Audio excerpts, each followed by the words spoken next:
一集講咗敏二代陳楚涵喺內地多年生活同讀書嘅經歷。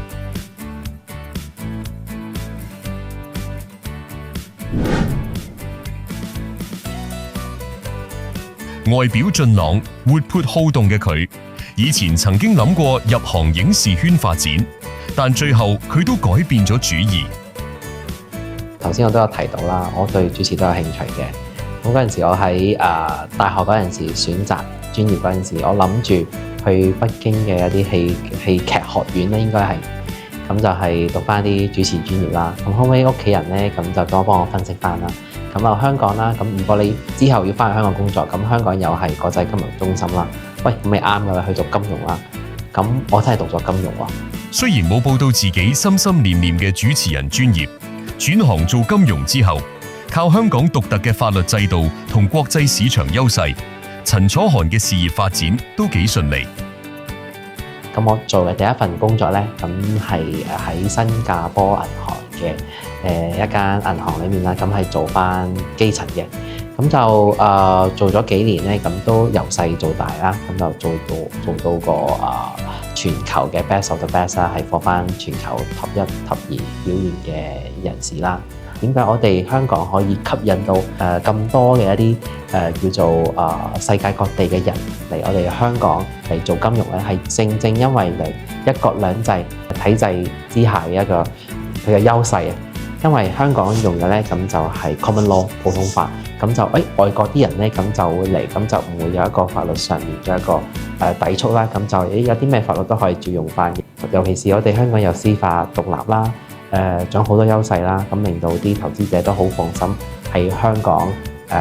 就係譬如話，我哋 IPO 喎，最近就係又翻就係 IPO 最勁、全球最勁嘅地方啦。咁所以香港咧，其實有好多我哋祖國俾佢嘅力量啦。一國兩制底下咧，咁佢可以發揮到佢更加多嘅優勢嘅。有一次突然有個機會，公司派佢去中東地區。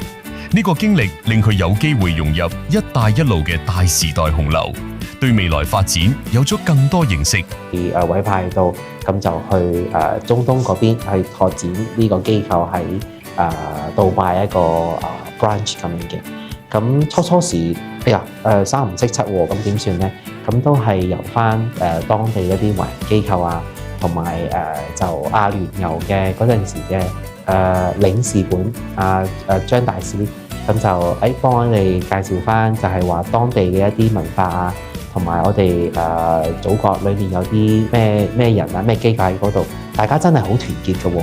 咁就有啲咩資源啊、有啲咩場地啊、啲乜嘢就係條例啊，佢哋都會同你講翻嘅喎。咁所以去中東呢件事咧係都比較順利啲嘅咯。想要去一個新嘅地方發展生意嗰陣時咧，有香港呢一個比較成熟嘅經驗咧，咁就對佢嚟講都會比較放心啲。而家楚涵喺一間台資機構做高層，負責大中華區業務拓展，佢好睇好市場前景。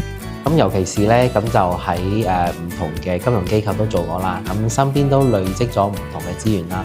咁就譬如話，人客佢有呢方面嘅需求，我都有相應嘅資源去配搭咯。其實講真啦，呢一行咧咁就係一個資源嘅重新嘅一個整合嘅一個過程咯。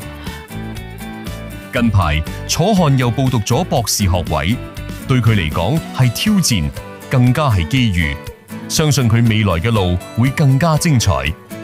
我而家目前咧喺上海財經大學啦，咁係讀緊 part time 嘅 PhD 嘅。咁目前係睇緊論文啦。咁人哋問我，讀博士對你而家工作有冇幫手咧？咁其實對我個家人講係冇幫手嘅。咁但係咧，就譬如話，我知道可以令到我知道就係話，我而家做緊呢啲嘢，做資源整合嘅背後啦，咁一個嘅邏輯喺邊度咯？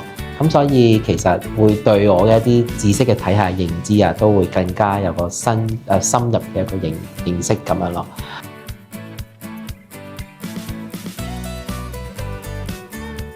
香港未來啦，一定會更加好嘅。I love Hong Kong. Hong Kong is my home.